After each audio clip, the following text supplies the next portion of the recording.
ఏడుకొండవాడ వెంకటరమణ గోవింద గోవింద ఏడుకొండవాడ వెంకటరమణ గోవింద గోవింద ఏడుకొండవాడ వెంకటరమణ గోవింద గోవింద జై శ్రీరామ్ జై శ్రీరామ్ జై శ్రీరామ్ జై శ్రీరామ్ జై శ్రీరామ్. హాయ్ నాన్న, ఎలా ఉన్నారు? అందరూ బాగున్నారా?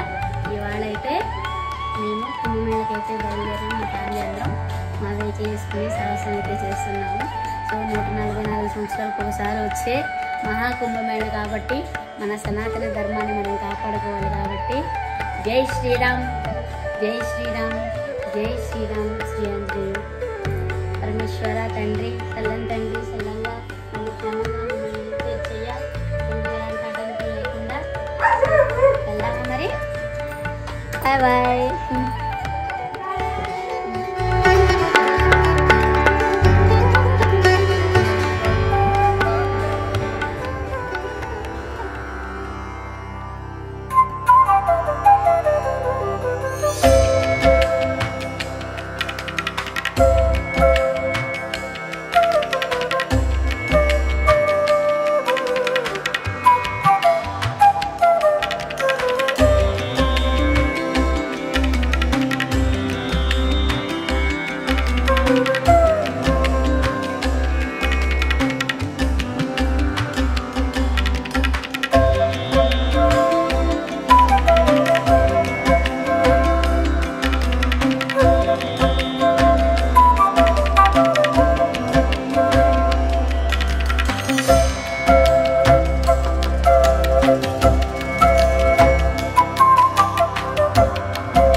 వెళ్ళేటప్పుడు మా వంటలు అనమాట. ములకాయ టమాటా కర్రీ చేస్తున్నా, 2 పూటలకి సరిపడా వండేస్తున్నా.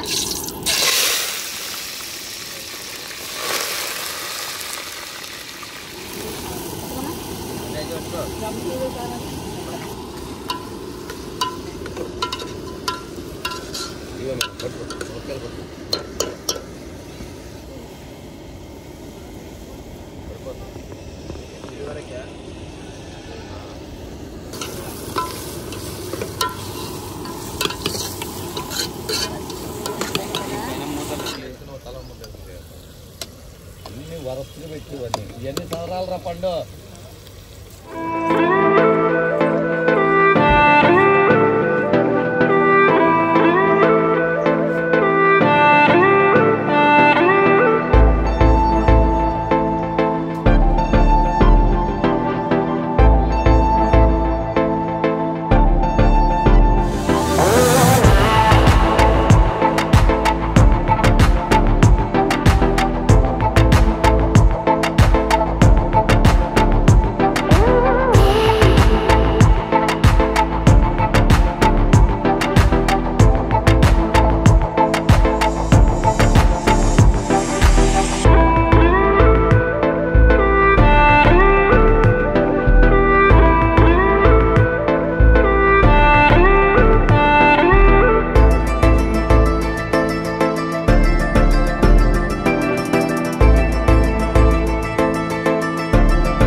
ఎంతమంది జనం ఎట్లా ఉందో.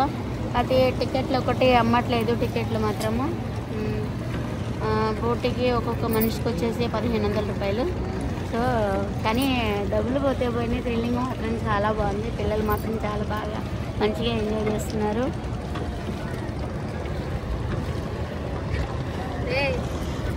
చెప్పండి రా, ఇవేంటి మంట పెట్టి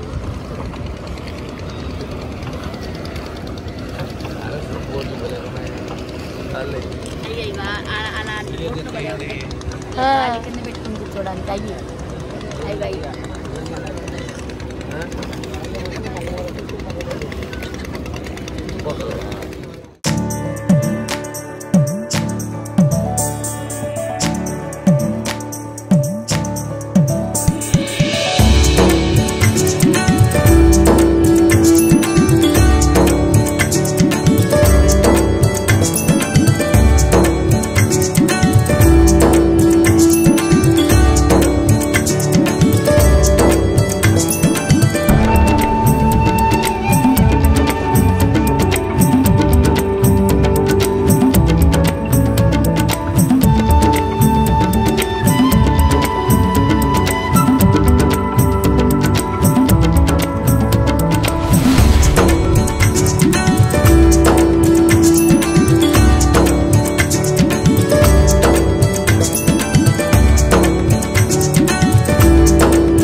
స్నానం అయితే అయిపోయింది. గంగా యమున సరస్వతి సంగమంలో స్నానం అయితే అయిపోయింది, పుణ్యస్నానం.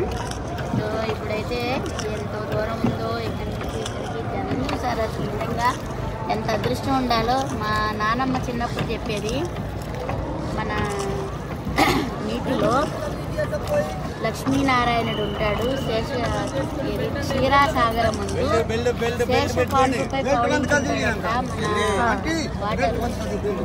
సో వాటర్ అనేది ఎంత పుణ్యమో, ఆ పుణ్యస్థానాన్ని వాళ్ళ అలాంటి పుణ్యక్షేత్రం వచ్చి మనం స్నానం చేయటం నిజంగా చాలా అదృష్టం.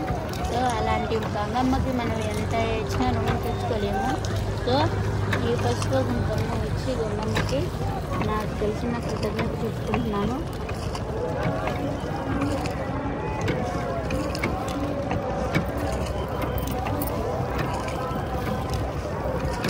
జై గంగమ్మకి జై.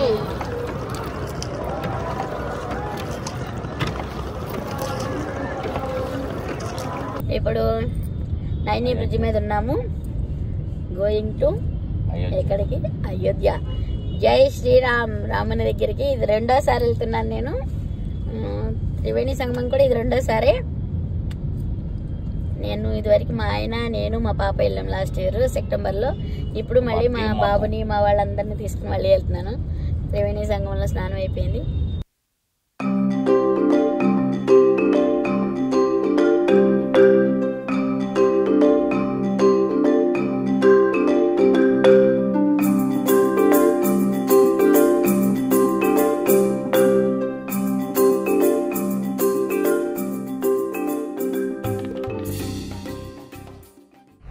అయోధ్యకి ఇంకా 52 కిలోమీటర్లు ఉన్నాం.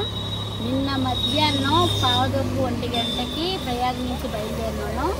ఇంకా అయోధ్యకి 52 కిలోమీటర్లు ఉంది. ఇప్పుడు ఆల్రెడీ 2 అవుతుంది టైము, అంటే 24 గంటలు పట్టిందనమాట. 100 కిలోమీటర్లు రావడానికి 100 కిలోమీటర్లు రావడానికి 1 డే పట్టింది. అంత ట్రాఫిక్ ఉంది, బాగా ఫుల్ ఉందన్నమాట. సో స్నానాలు చేస్తానికి కూడా ఎక్కడా లేదు. ఇంకా ఆకళ్ళు అయితే వేస్తున్నాయి, ఇంకా అందుకోసం వంట అయితే చేసేస్తున్నా. అన్నిటికీ జై శ్రీరామ్ తినేసి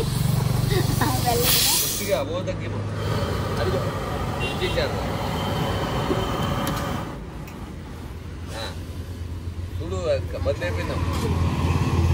చాలు ఇల్లు వచ్చి చూడమ్మా, 4-5 రాదు.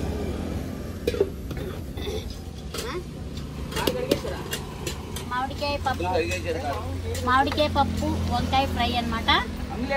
దోశలు, కారపొడి. మా ఆయన కూరగాయలకు వస్తున్నారు, మా అబ్బాయి మా అమ్మాయి వీడియో పెట్టింది.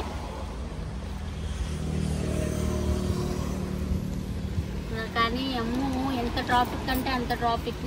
ఫుడ్ మాత్రము ఎవరైనా సరే ఇలా తెచ్చుకుని వండుకొని తినడం బెస్ట్ అనమాట. సో మాకు వెళ్ళొచ్చిన వాళ్ళందరూ చెప్పారనమాట. అందరే ఇది తెలుసుకుని మళ్ళీ బయలుదేరాం. మేము బయలుదేరేటప్పుడు ఫుడ్ అయితే బాగోదని చెప్పాను. నిజంగా నిన్న 1 గంట అయిపోయింది మన టైం లేదు. మళ్ళీ ఇక్కడికి లేట్ అయిపోతుంది. మళ్ళీ సరే పూటకు బయట తినేద్దామని నిన్నైతే తిన్నాము. ఎవరికి నచ్చలేదు. సగం సగం తిన్నారు, సగం పడేశారు. సో ఇంకా రాత్రి చేద్దామంటే అసలు ఎక్కడ ఆగడానికి అసలు కనీసం 1 కిలోమీటర్కి జంప్ చేయాలంటే కనీసం 2-3 అవర్స్ పట్టింది. 1 కిలోమీటర్కే అన్ని గంటల టైం పట్టింది. అంత ట్రాఫిక్ ఉంది, ఎక్కడ ఆగడానికి లేదు. ఇంకైతే అయింది ఇది లేదు. రాత్రి పిల్లలు అన్నం తినలేదు అని చెప్పైతే ఇప్పుడైతే ఆగి అయితే వంట చేస్తున్నాం. ఆల్రెడీ 2 అయిపోయింది. 2 పూటలకి వండేస్తున్నాను. 1 పూట కాదు, 2 పూటలకి వండేస్తున్నాం. సాయంత్రం కూడా ఏ టైం అయితే తెలియదు. ఇవాళ దర్శనం అయితే కూడా తెలియదు. ఫుల్ క్రౌడ్ ఉందంట. ప్రయాగ్లో తొందరగా అయిపోయింది, కానీ అయోధ్యకి వెళ్ళటానికే బాగా టైం పడుతుంది మాకు. ప్రయాగ్లో మాత్రం చక్కగా అయిపోయింది మంచిగా. మేము వెళ్ళిన రోజే పవన్ కళ్యాణ్ గారు వచ్చారు, మేము స్నానం చేసిన రోజే ప్రభాస్ గారు వచ్చారు. అయినా కానీ మనకి అంత ఇది తగలలేదు. తొందరగా వెళ్ళి తొందరగా వచ్చేసాం ప్రయాగ్లో స్నానానికి. అయితే రాములు వారి దర్శనానికి టైం పడుతుంది. ఆయన దర్శనం తొందరగా అవ్వాలంటే కష్టమే, మరి మాత్రం పడాలి. వేడి వేడి రైసు అన్నం తింటున్నాం వండుకొని. మామిడికాయ పప్పు, వంకాయ కర్రీ, మామిడికాయ చట్నీ, కారపొడి,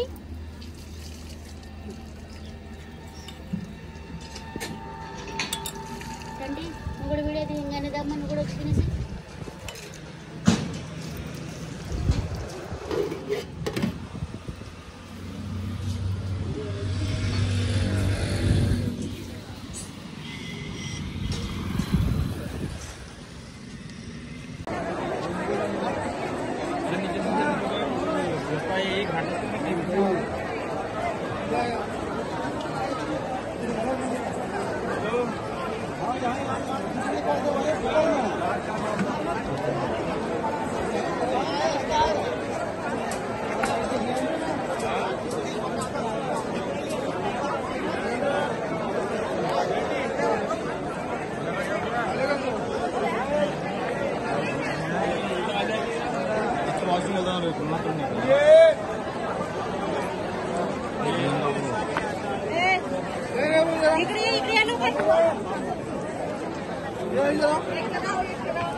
इकडे